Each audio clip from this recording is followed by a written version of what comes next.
Hi friends, welcome. Bharathi Kannamma இன்னைக்கு எபிசோட்ல வந்து சுவாரஸ்யமான சீன்ஸ் பத்தி பார்க்கலாம். ஹாஸ்பிட்டல்ல நடக்கிறத காமிக்கிறாங்க. வெண்பா பாரதியை பார்த்து பேசுறதுக்காக வரேங்க.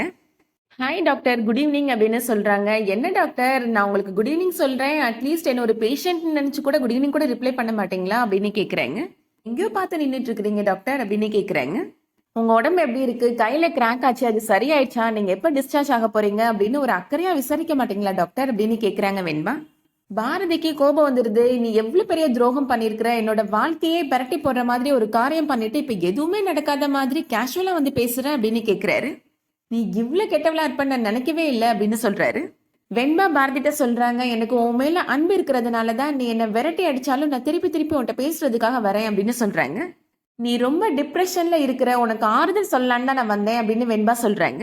அப்படின்னு நடந்துச்சு எனக்கு, நீ ஆறுதல் சொல்ற அளவுக்கு அப்படின்னு பாரதி கேட்கிறாரு. உன்னோட ஃபேமிலியில இப்ப என்ன நடந்துச்சுன்னு எனக்கு எல்லாமே தெரியும் பாரதி அப்படின்னு சொல்றாங்க வெண்பா. ஹேமா தான் உன்னோட உயிர், அவ இல்லாம நீ இருக்க முடியாது அப்படின்ற எல்லா விஷயமும் தெரிஞ்சும் கண்ணம்மா ஹேமாட்ட போய் சொல்லி அவளை கூட்டிட்டு போயிட்டால அப்படின்னு சொல்றாங்க. உன்னோட அம்மா தான் ஹேமாவை ஆசிரமத்துல இருந்து கொண்டுட்டு வந்து வளர்த்தாங்கன்னு நம்ம எல்லாருக்குமே தெரியும். ஆனா ஏதோ கதையெல்லாம் சொல்லி ஹேமாவை ஏமாத்தி அவ கூட்டிட்டு போயிருக்கிறா கண்ணம்மா அப்படின்னு சொல்றாங்க. அவெல்லாம் ஒரு பொம்பளையா இவ்வளவு சீப்பா நடந்துக்கிட்டா அப்படின்னு சொல்லி திட்டுறாங்க. அவெல்லாம் நல்லவளே இல்ல பாரதி அப்படின்னு சொல்றாங்க வெண்பா. பாரதி சொல்றாரு, கண்ணம்மா நான் தாலி கட்டின பொண்டாட்டி, எனக்கும் அவளுக்கும் இடையில 1000 பிரச்சனை இருக்கும் அப்படின்னு சொல்றாரு. நாங்க 2 பேரும் சண்டை போடுவோம், ரோட்ல கட்டி பிடிச்சி உருளுவோம், மறுநாளே ஒன்னா சேர்ந்துப்போம், இல்ல நான் கண்ணம்மா கூட போய் சேர்ந்து வாழ்வேன், என்னமோ நடக்கும் என்னோட வாழ்க்கையில அப்படின்னு சொல்றாரு பாரதி. அதெல்லாம் எனக்கு வாழ்க்கைக்கே சம்பந்தம் இல்லாத ஒருத்தர்கிட்ட டிஸ்கஸ் பண்ணணும்ன்ற அவசியம் எனக்கு கிடையாது அப்படின்னு சொல்லிட்டு போயிடுறாரு. வெண்மா மனசுல நினைக்கிறாங்க, ஏதோ நான் போட்ட பிளான் சொதப்பிருச்சு அப்படின்றதுக்காக ஓவரா தாண்டா துள்ளுற நீனு அப்படின்னு நினைக்கிறாங்க. எனக்கும் ரோஹித்துக்கும் கல்யாணமே ஆனா கூட நீயும் நானும் சேரணுன்றதுதான் விதி அப்படின்னு சொல்றாங்க. நான் நினைச்சது நடக்கணுன்றதுக்காக நான் என்ன வேணாலும் பண்ணுவேன், பட் அது நடக்காம போச்சு அப்படின்னா உங்க குடும்பத்துல யாரும் உயிரோட இருக்க முடியாது, உன்னையும் சேர்த்துதான் சொல்றேன் அப்படின்னு நினைக்கிறாங்க. இந்த வெண்பாவை உன்னோட ஃப்ரெண்டா தான் நீ பாத்துருக்கிற, அதுக்கப்புறமா என்ன ஒரு வில்லியா பாப்ப அப்படின்னு மனசுல நினைக்கிறாங்க வெண்பா. அடுத்ததா கண்ணம்மா வீட்டுல நடக்கிறத காமிக்கிறாங்க.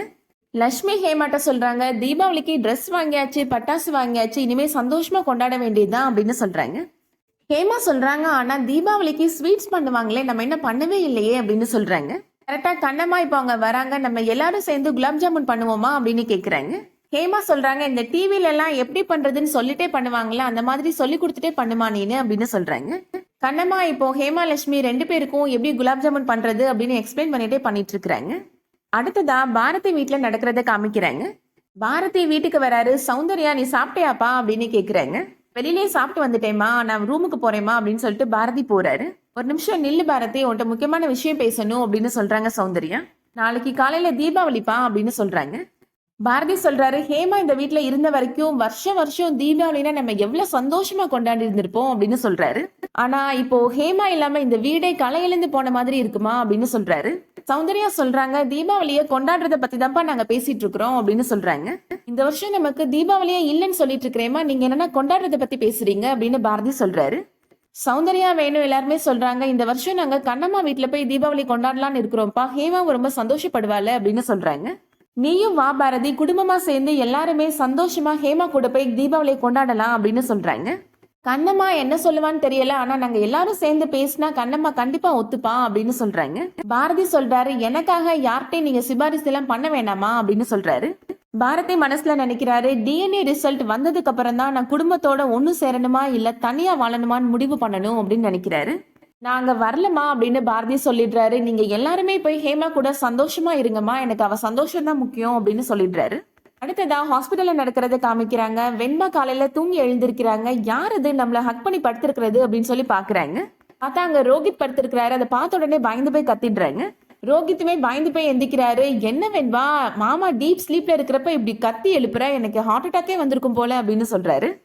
எவ்வளவு தைரியம் இருந்தா ஏன் பக்கத்துல வந்து படுத்திருப்ப அப்படின்னு வெண்பா கோபப்படுறாங்க. ரோஹித் சொல்றாரு, நீயும் நானும் புருஷன் பொண்டாட்டி, உன் பக்கத்துல படுக்கிறதுக்கு எனக்கு எதுக்கு தைரியம் வேணும் அப்படின்னு கேக்குறாரு. நம்ம 2 பேருக்கும் இன்னைக்கு தலை தீபாவளி, நான் வீட்டுக்கு போய் புது ட்ரெஸ் எடுத்துட்டு வரேன், கம்பி மத்தாப்லாம் கொண்டு வரேன், நம்ம 2 பேரும் ஹாஸ்பிட்டல்ல வச்சே தலை தீபாவளி கொண்டாடலாம் அப்படின்னு சொல்லிட்டு போறாரு. வெண்பா மனசுல நினைக்கிறாங்க, எல்லாரையும் ரொம்ப அசால்ட்டா டீல் பண்ற எனக்கு இவனை மட்டும் எப்படி டீல் பண்றதுன்னே தெரியலையே அப்படின்னு யோசிக்கிறாங்க. அதோட இன்னைக்கான எபிசோட் முடியுது. அடுத்து என்ன நடக்க போகுதுன்றத வெயிட் பண்ணி பார்க்கலாம். இந்த வீடியோ உங்களுக்கு பிடிச்சிருந்துச்சுன்னா லைக் பண்ணிக்கோங்க. ரெகுலர் சீரியல் அப்டேட்ஸ்க்கு நம்ம சேனலை சப்ஸ்கிரைப் பண்ணிக்கோங்க. தேங்க்ஸ் ஃபார் வாட்சிங்.